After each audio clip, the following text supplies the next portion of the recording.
Boa tarde, está começando agora o programa Hora do Campo, nesta sexta-feira, dia 13 de maio de 2022. Aqui quem fala é Fanuel Alves, estudante de Medicina Veterinária da Universidade Federal do Oeste da Bahia. Para você que está nos escutando pela primeira vez, você que é produtor rural, técnico ou estudante da área de ciências agrárias, o programa Hora do Campo é um projeto de extensão da UFOB, que tem como objetivo compartilhar com vocês, ouvintes, informações sobre produção animal e vegetal, saúde única e meio ambiente. Você está escutando A Hora do Campo, um oferecimento do Grupo de Estudos em Desenvolvimento Rural Sustentável da Universidade Federal do Oeste da Bahia. No programa de hoje, iremos conversar sobre os desafios e perspectivas ao final da graduação. E contamos com a presença dos nossos convidados de hoje, que é a Isabela Macedo dos Santos de Oliveira, que é médica veterinária, atuando na Clínica do Topete, em Barreiras, Bahia, e do Vitor Santos do Amarante, que é médico veterinário e atualmente faz mestrado em Ciência Animal na Universidade Federal de Minas Gerais, UFMG.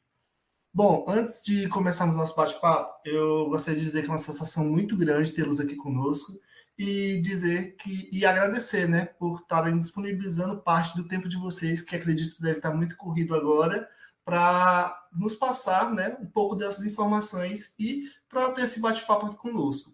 E para darmos início ao nosso bate-papo, eu gostaria de perguntar aos nossos convidados como foi esse período de estágio final. Quais as maiores dificuldades que vocês encontraram? Olha, eu vou começar falando sobre isso, tá? Meu estágio final foi muito desafiador, né? E até um pouco assustador, eu diria. Foi muito difícil, encontrar um local para estagiar, né? Porque foi no meio da pandemia e estava tudo fechado. Então, eu tentei, primeiramente, estágio em frigoríficos, porque era o que eu queria de início, né? Eu queria estagiar num frigorífico. Só que eu não consegui, porque estava tudo fechado, todos os frigoríficos fechados, justamente por causa da pandemia. Então, eu tive que ir para a clínica mesmo. Não foi a minha primeira opção, mas na época foi o que estava me restando. Então, eu fui para clínicas de pequenas. E aí eu decidi que se eu fosse para uma clínica, que se eu fosse para a clínica de pequenos, na verdade, eu queria ir para um hospital e ter o máximo de proveito possível dessa experiência. Eu fiz, então, meu estágio final, né, num hospital público de universidade, e eu encontrei um nível de rotina, de prática, de casos diversos, né? Que eu nunca tinha visto antes na minha vida. E ainda conviver com pessoas que também estavam no estágio final, também estavam fazendo o estágio obrigatório, e que essas pessoas já eram dessas universidades, né? Que já tinham mais familiaridade com toda a rotina, né? Daquele nível, me fez perceber que eu precisava me esforçar bastante, me esforçar cada vez mais, né? Estudar, sempre me atualizar, para poder estar no mesmo nível que esse pessoal que já era desses lugares, que já tinha familiaridade com aquele nível de hospital, de rotina. Então, quando eu estava fazendo estágio, todo dia, quando eu chegava em casa, eu tentava ler alguma coisa sobre os casos que eu tinha visto no dia. É óbvio que não eram todos os dias que eu conseguia fazer isso, né? Porque a rotina era muito grande, então eu chegava muito cansada em casa. Mas sempre que eu conseguia à noite e também nos finais de semana, eu aproveitava tudo isso para estudar, para ver o que eu vi durante a semana, para formular algumas perguntas para fazer para os residentes do hospital que eu estava estagiando.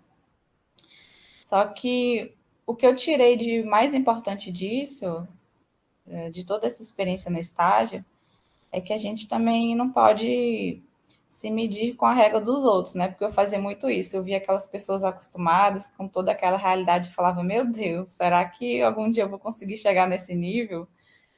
Então, a gente não pode pensar dessa forma, né? Porque a realidade dessas universidades que tem uma estrutura maior, né, que tem um hospital com uma rotina tão grande, é outra coisa, né? É outra realidade.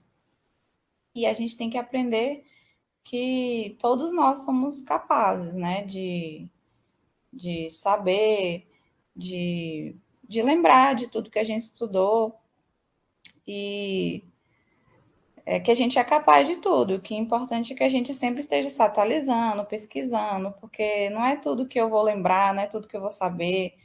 Mas aí, para isso, a gente tem os livros, a gente tem os artigos, os professores e até mesmo os próprios colegas de trabalho que estão sempre aí, né, para poder nos ajudar com as nossas dúvidas. Até porque ninguém consegue fazer tudo sozinho, né?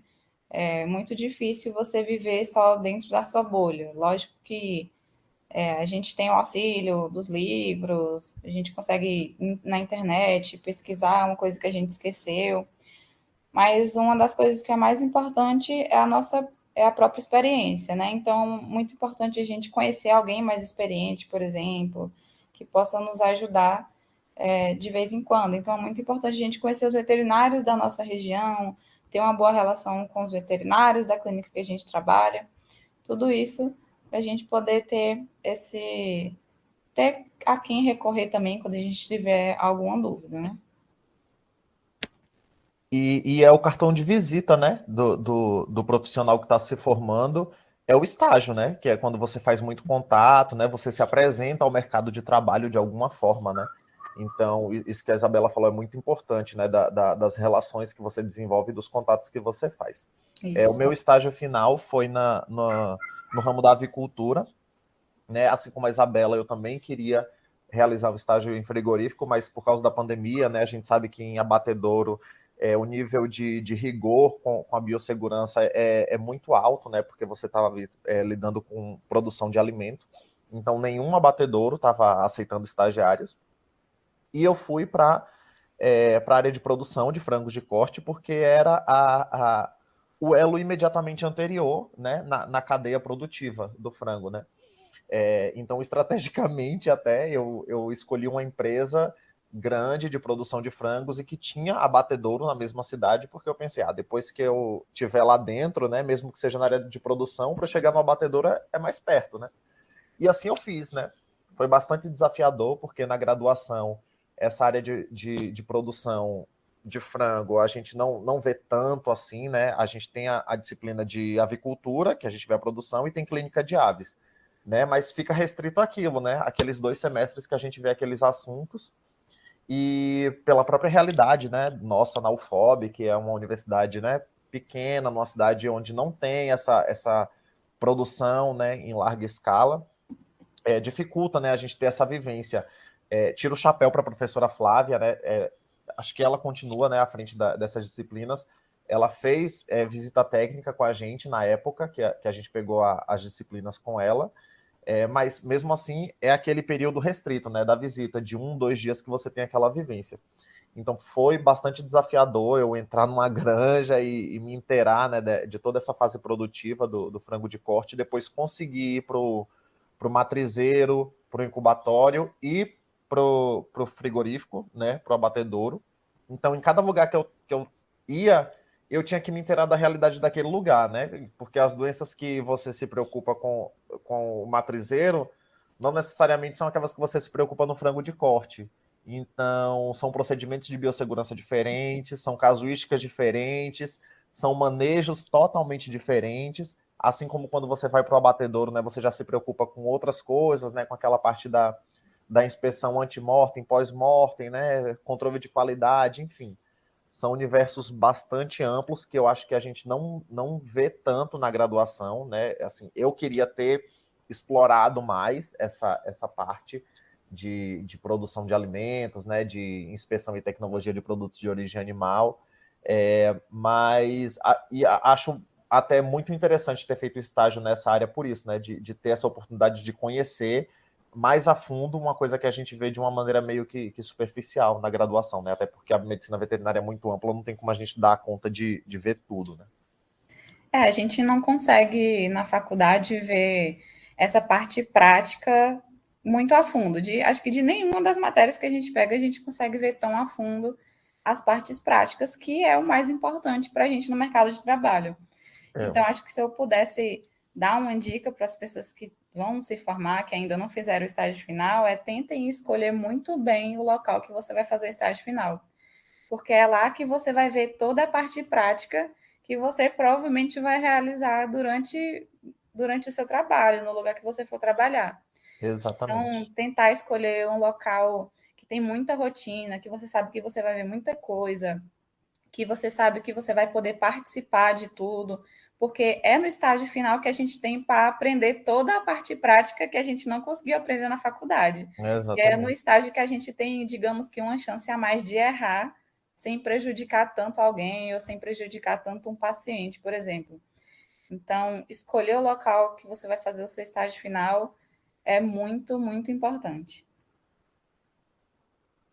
Vitor, Isabela, aproveitando que vocês já falaram um pouco dessas dificuldades, né, no estágio final, como conciliar os estudos e a elaboração do TCC, que é o trabalho de conclusão de curso? Olha, eu digo que é com muito choro e dedicação, com certeza. Brincadeiras à parte, né? Mas foi muito difícil lidar com as matérias e com a produção do TCC. No meu caso, eu fiz o experimento do meu TCC no período da pandemia. Então, a gente não estava tendo aula nesse período. Então, nesse período eu fiz todo o meu experimento, e aí, quando voltaram as aulas online, eu fiz a parte escrita do TCC, que com certeza é a parte mais difícil de todo o TCC, você fazer essa bendita parte escrita. Né? Então, o TCC ele é realmente muita dedicação, é pegar qualquer horário livre que a gente tem, então, durante a tarde ou durante a noite, final de semana também. Óbvio que a gente não vai deixar de se distrair, a gente precisa se distrair, porque se não se distrair, a gente surta durante o TCC. Mas sempre que tiver um tempinho, vai lá, faz um pouco da parte escrita, vai fazendo um pouquinho de cada vez a parte escrita, porque ela exige muito da gente. Então, se a gente deixar tudo para escrever na última hora, deixar tudo para escrever no último mês, não tem como. A gente realmente surta escrevendo tudo aquilo, toda aquela discussão, resultado da discussão, principalmente. Mas para quem está se formando, é normal chorar escrevendo TCC, escrevendo a discussão. Eu acho que eu não conheço ninguém que já não tenha derramado uma lágrima escrevendo isso. É normal, mas passa, gente. A gente consegue.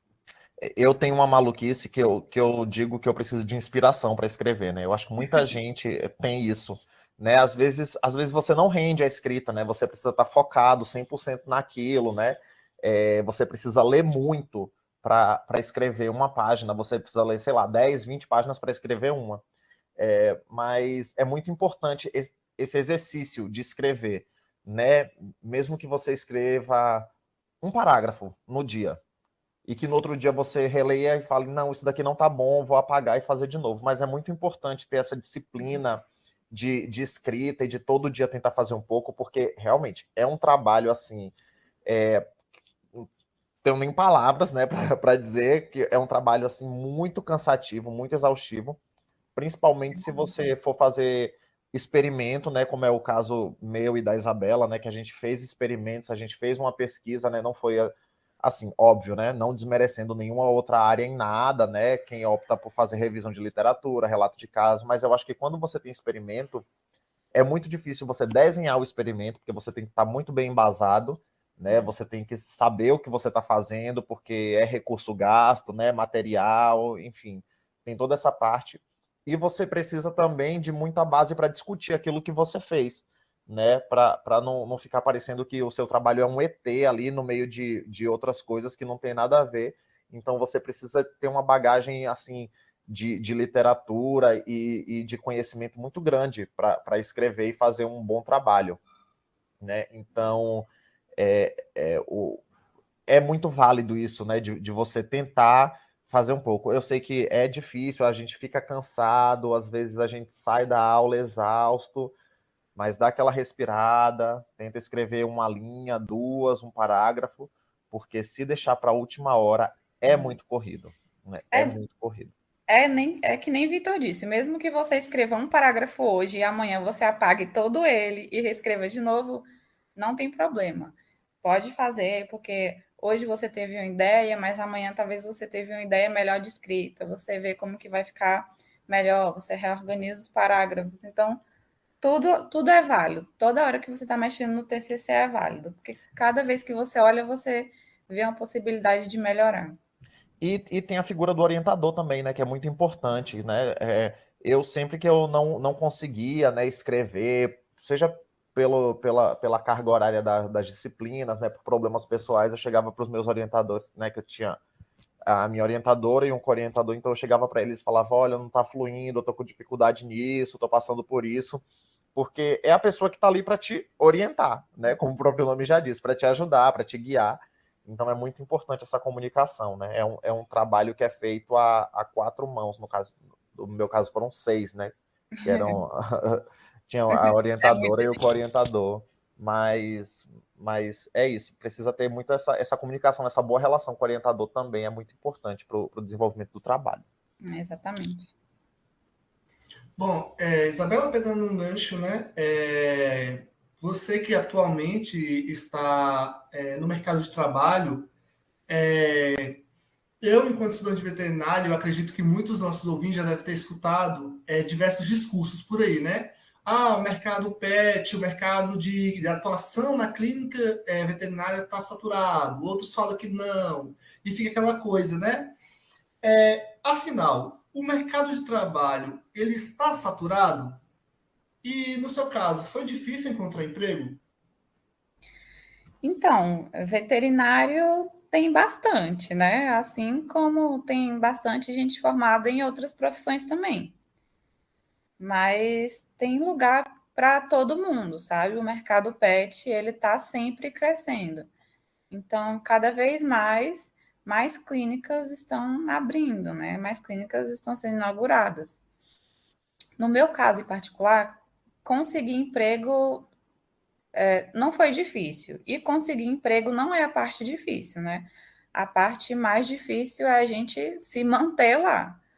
Então, para isso, é preciso realmente se esforçar, é preciso estudar, preciso se atualizar e se especializar, porque é isso que vai nos destacar no mercado.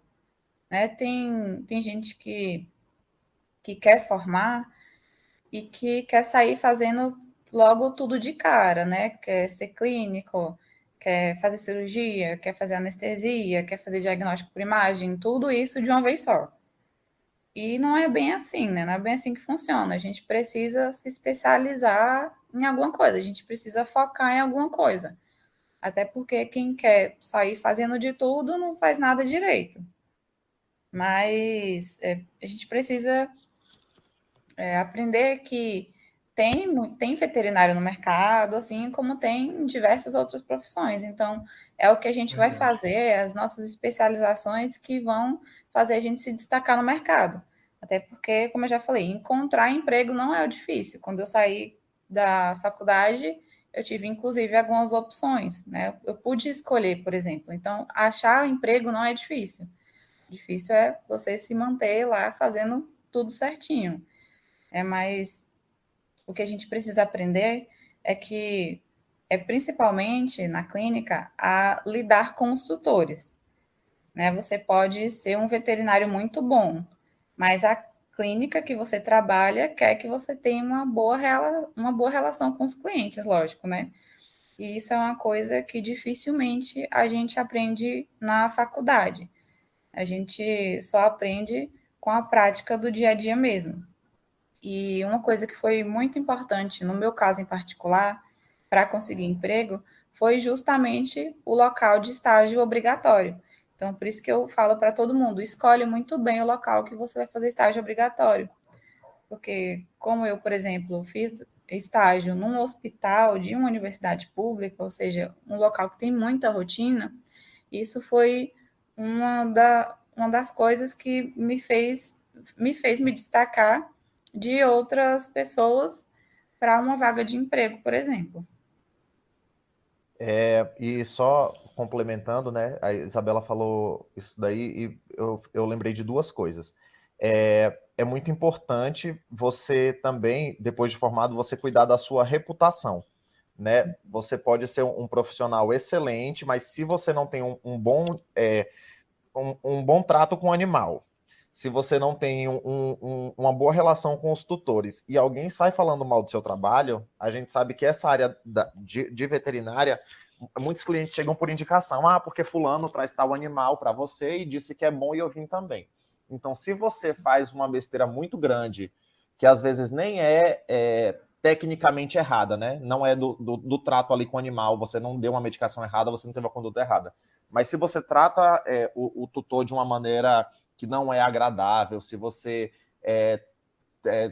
faz qualquer tipo de procedimento ali com o animal que o tutor acha que não é o adequado, isso prejudica muito, né? E o mercado de trabalho cobra isso, né? Muito. Quem já fez estágio ou trabalha com clínica sabe disso. E outra coisa é a questão de precificar o trabalho, né? Foi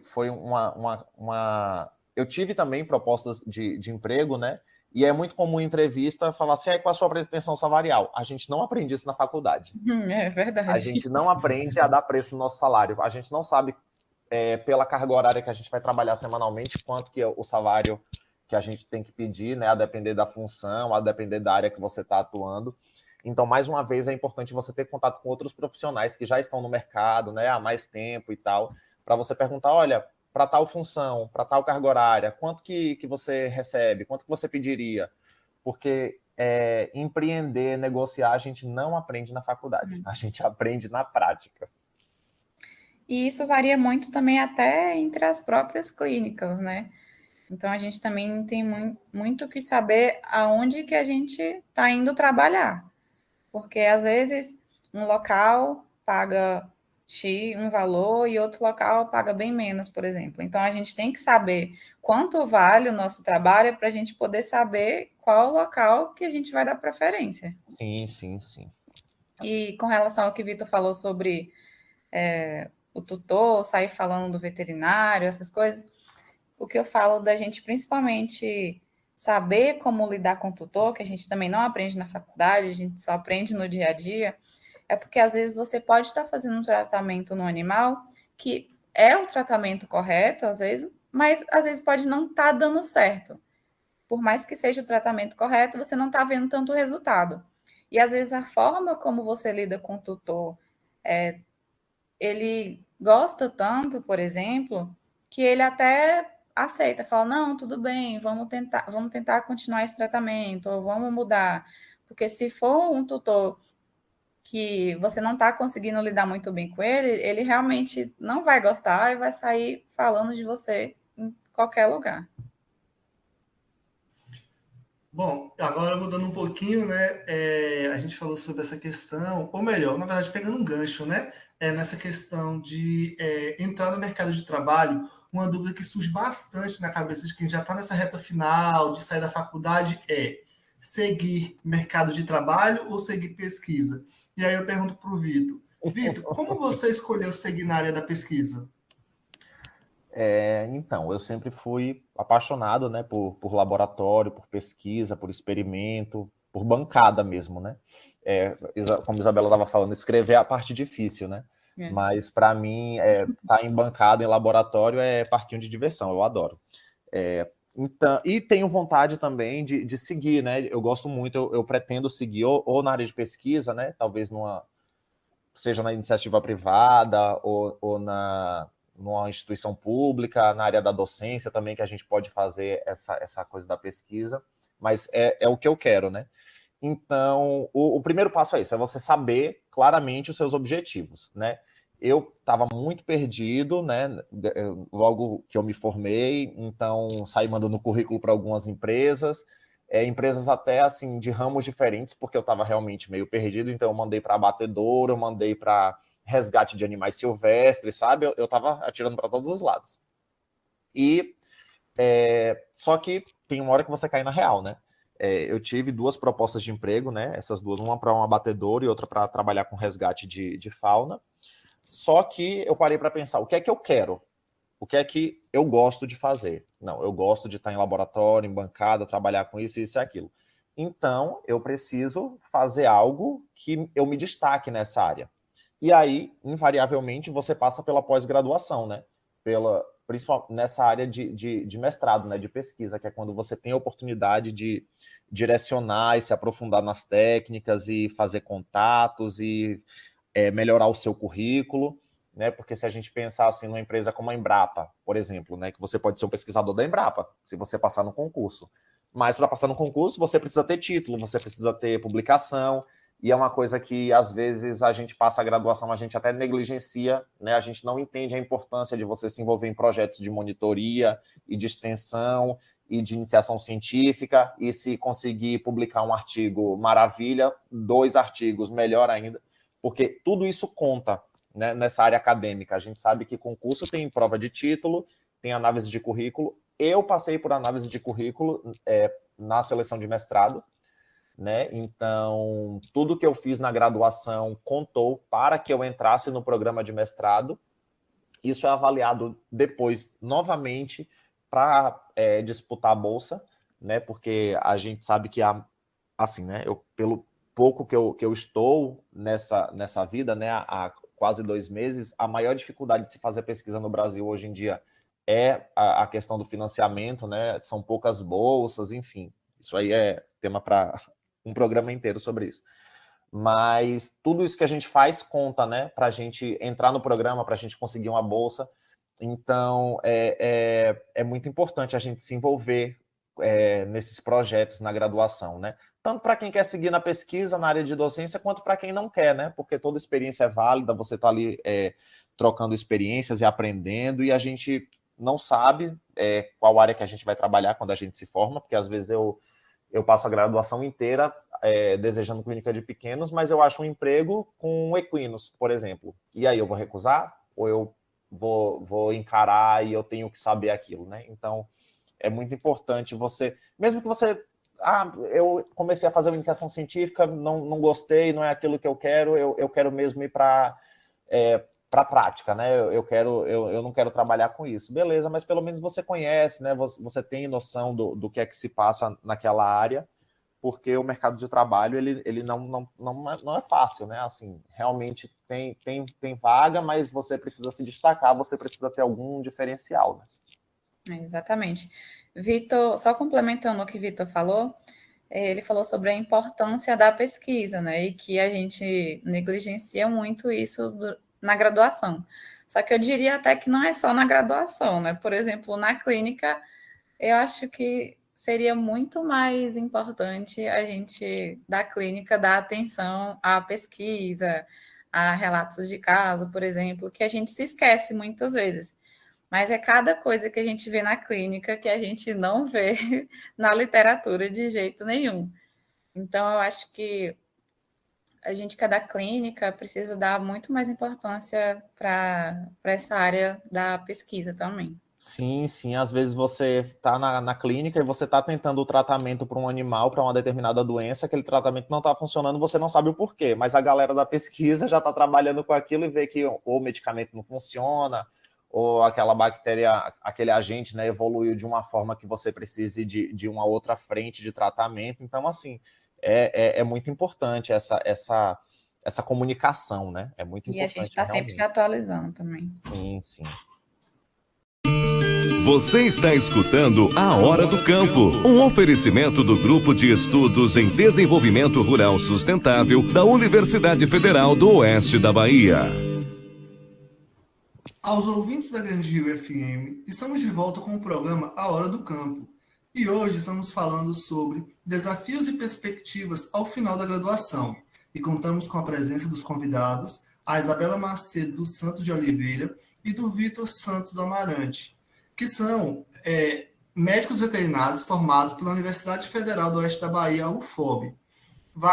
Lembrando, né, a Isabela atualmente está na clínica de pequenos, né, Dr. Pet Barreiras, e o Vitor, ele está fazendo mestrado, né, em ciência animal na Universidade Federal de Minas Gerais, a UFMG. Bom, para você que está chegando agora, ou para você que não conseguiu acompanhar todo o nosso bloco anterior, os nossos convidados, eles trouxeram bastante informações sobre como foi, né, o período de estágio final, as maiores dificuldades encontradas.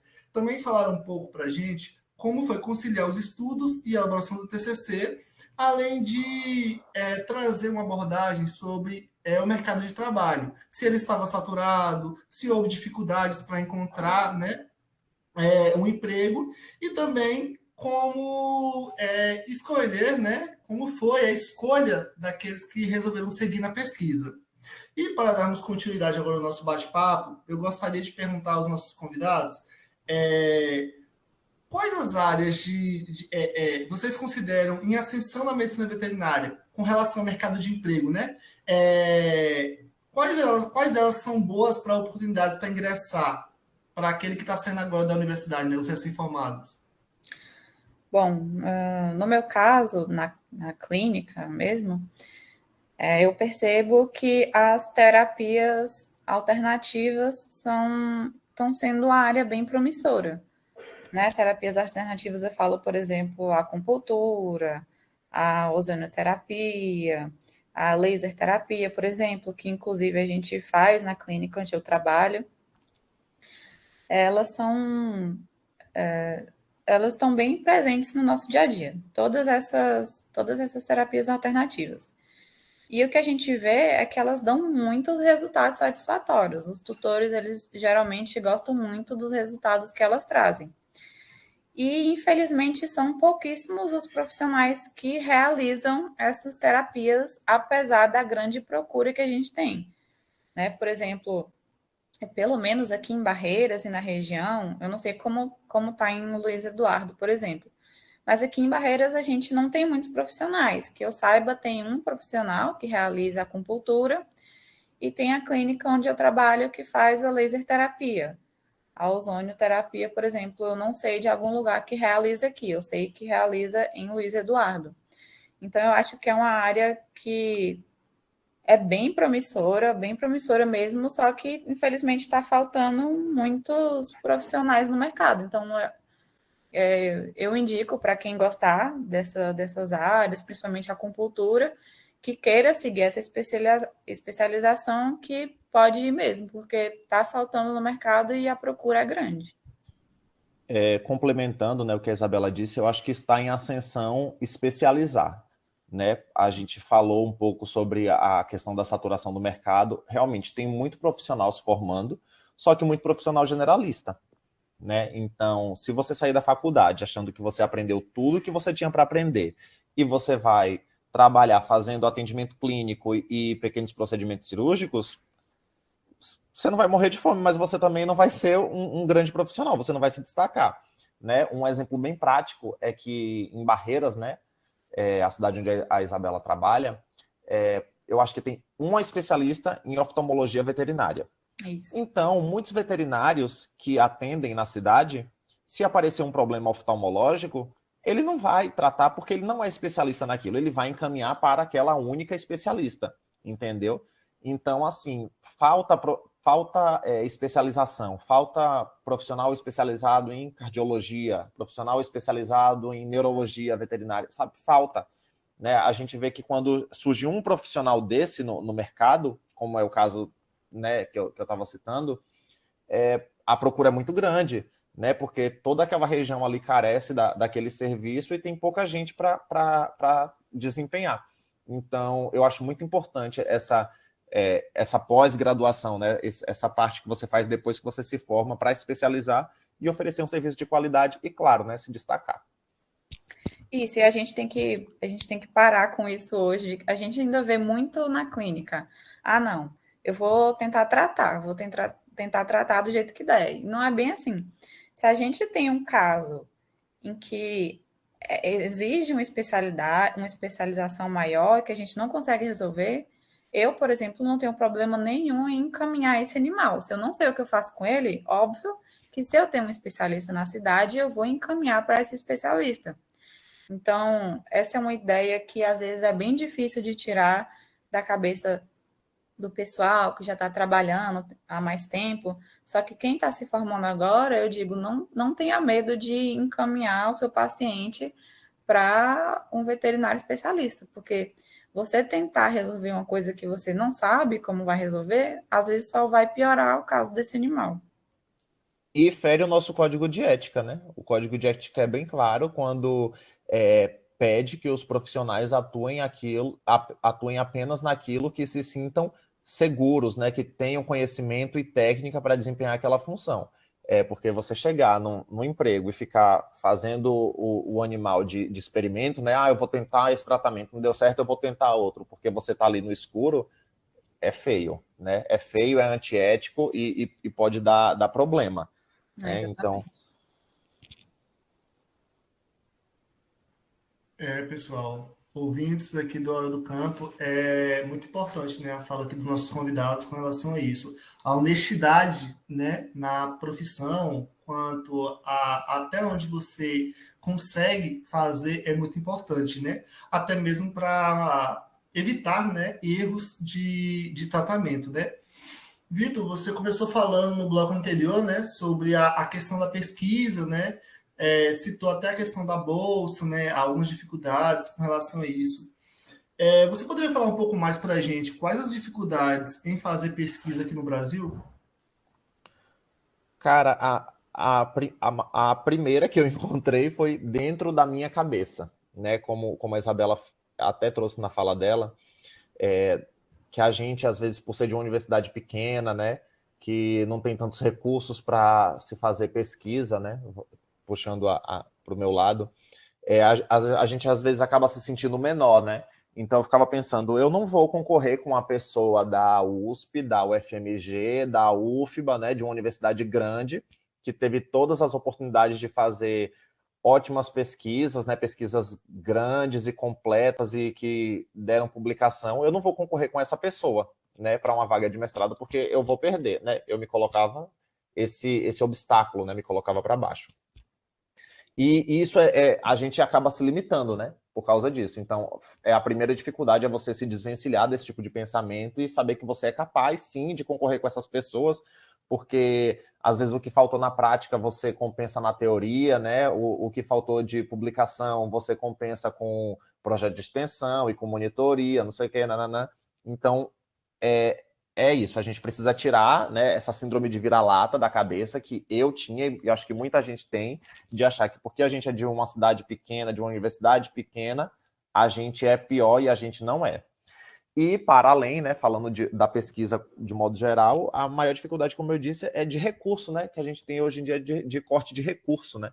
Então, a gente tem pouco financiamento para as pesquisas, né, a gente vê de uns anos para cá cortes e mais cortes na educação, que é um equívoco, né, para dizer o mínimo, porque até na própria pandemia, né, a gente viu a importância, né, de se fazer pesquisa de um modo sério e digno e correr atrás de resultados, né, porque, enfim, mais de 99% da pesquisa feita no Brasil é das universidades públicas, né, então é preocupante a gente ter esses cortes, né, de investimento para pesquisa, para a bolsa, né? A bolsa de mestrado e doutorado no Brasil não é reajustada desde 2013.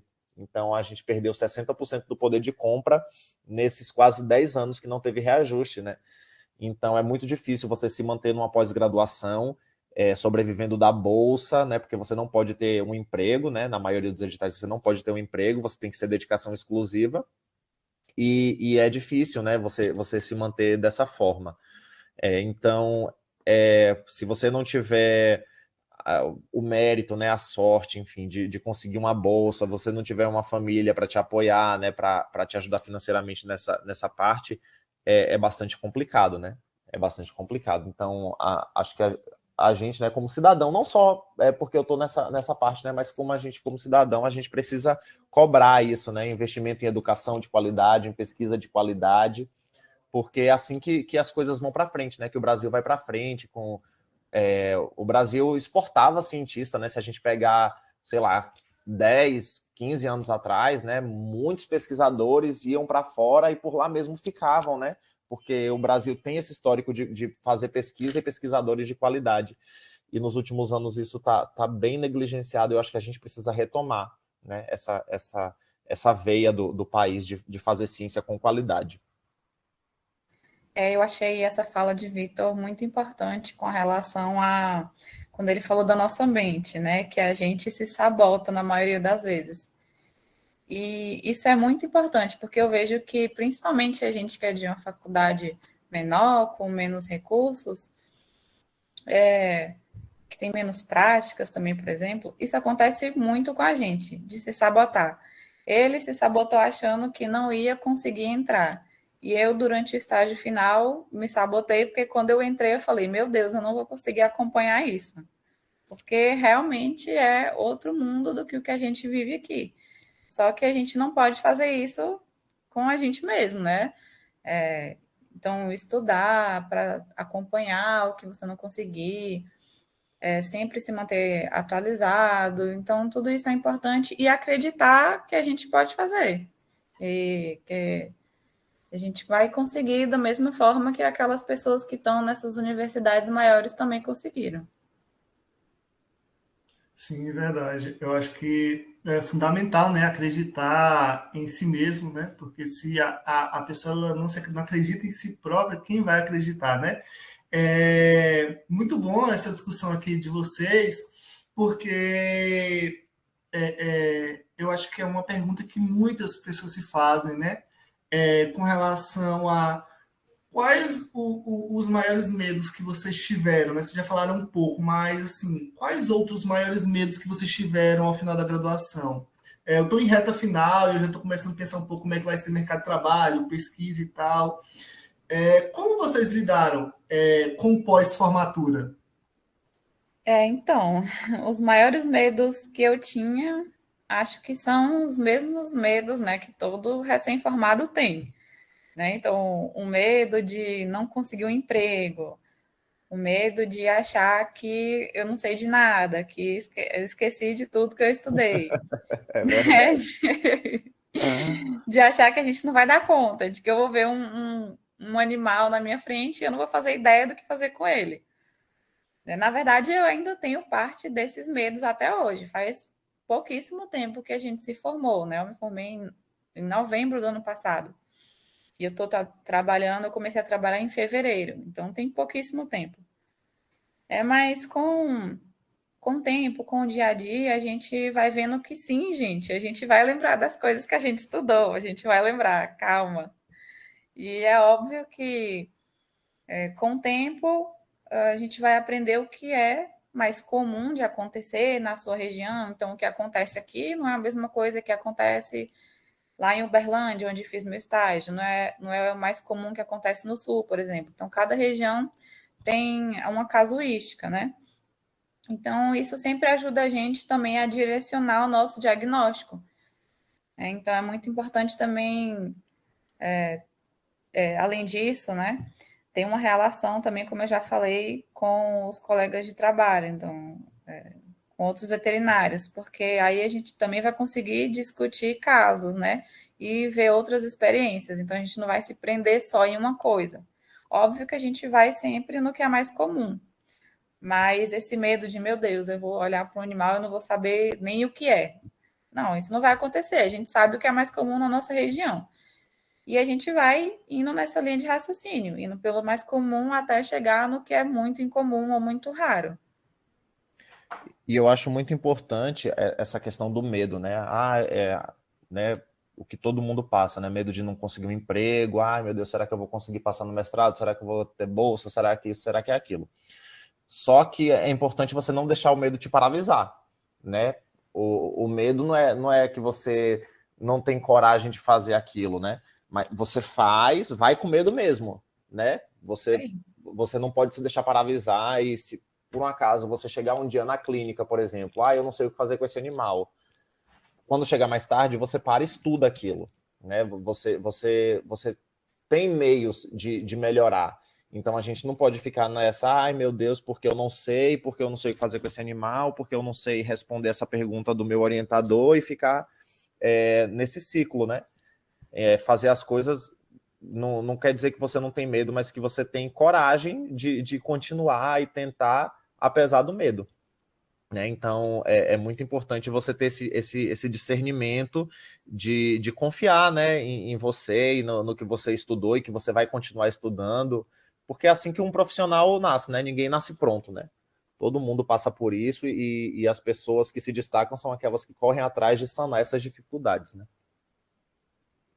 Isso é verdade, viu? E para vocês ouvintes aqui da região, né, a qual a UFOB, né, que é uma universidade ainda que está crescendo, né, é uma universidade pequena, tem pouco tempo que foi criada, né, pelo que eu posso ver, né, de ser um estudante da UFOB, é que muito dos formados, eles têm não só potencial, mas também tem uma bagagem que fazem com que eles consigam deslanchar. Volta e meia chega a notícia de alguém que passou no mestrado, alguém que passou na residência, alguém que arrumou um emprego bom. Então a gente consegue perceber que mesmo sendo uma universidade relativamente pequena, isso não está impedindo que os nossos colegas, né, formados, assim como vocês que são prova viva aqui para a gente, né, possam deslanchar na carreira profissional. Eu acho que, na minha visão, acho que um dos principais impedimentos muitas vezes pode ser nós mesmos, né, as nossas digamos assim, paranoias, né? Sim, sim. As pessoas da minha turma, né? Tem Juliana e Angélica, que elas estão fazendo residência na Universidade Federal Rural de Pernambuco. Arthur está fazendo mestrado na UFBA. Lucas André está fazendo residência na Universidade Federal da Paraíba. Tayane e eu estamos aqui em Minas Gerais fazendo mestrado na UFMG, e quem não quis seguir na carreira acadêmica está empregado e muito bem empregado, então a gente não é menor e nem pior do que ninguém. Né? A gente consegue trilhar o nosso caminho e conquistar o nosso lugar. Sim, é verdade. Bom, pessoal, o bate-papo está muito bom, né? Está muito interessante, está muito... Não dá vontade de parar, né? Mas a gente está chegando aqui ao final do programa Hora do Campo. Eu gostaria de agradecer mais uma vez aqui aos nossos convidados, médicos veterinários, a Isabela Oliveira e ao Vitor Amarante. E agora aproveito para passar a palavra para vocês, né? Para que vocês possam dar o seu recado final aos ouvintes aqui do programa Hora do Campo. Eu agradeço muitíssimo a oportunidade mais uma vez. Acho que é a terceira vez que eu participo como entrevistado aqui do programa. Gosto muito, é sempre uma honra, um prazer voltar. E espero daqui a um tempo voltar de novo, aquelas já se convidando, voltar de novo com resultados da minha pesquisa, né, do que é que eu estou fazendo aqui em Minas Gerais, compartilhar com vocês, trocar experiência. E me convidem sempre que eu tô aqui. Muito obrigado mesmo. E até a próxima. Eu queria agradecer também à rádio pelo convite.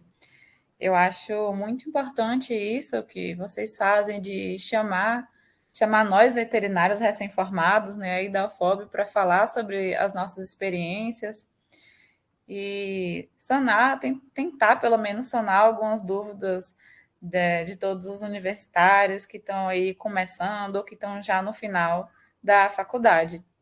E eu fico muito feliz em poder compartilhar essas nossas experiências, né, e tentar ajudar aí todo mundo que está passando pelas dificuldades que eu e Vitor passamos também, que a gente sabe que são muitas dificuldades, mas é isso. Eu queria agradecer muito pelo convite.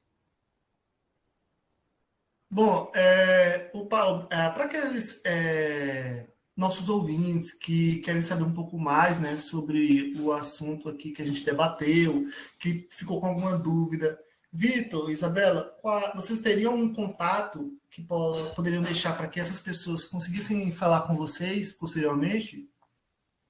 Eu tenho o meu Instagram, né, que é @seuvictor, né, Vitor com C, seuvictorvet, né, que eu compartilho lá nos stories, no feed, né, algumas informações, algumas coisas da minha rotina. Então, quem quiser, até é interessante que algumas alunas daí da UFOB de Barra entraram em contato comigo depois do nosso último programa, né, que eu participei, querendo ter acesso, né, ao meu trabalho de conclusão de curso, porque elas queriam adaptar e tentar fazer algo parecido. Então, é muito louco isso, a gente acabar virando referência, né, de alguma forma por um trabalho que a gente fez. Então, quem quiser, quem precisar, quiser trocar informação, precisar de dica, pode me procurar, que eu estou aqui para ajudar no que for preciso.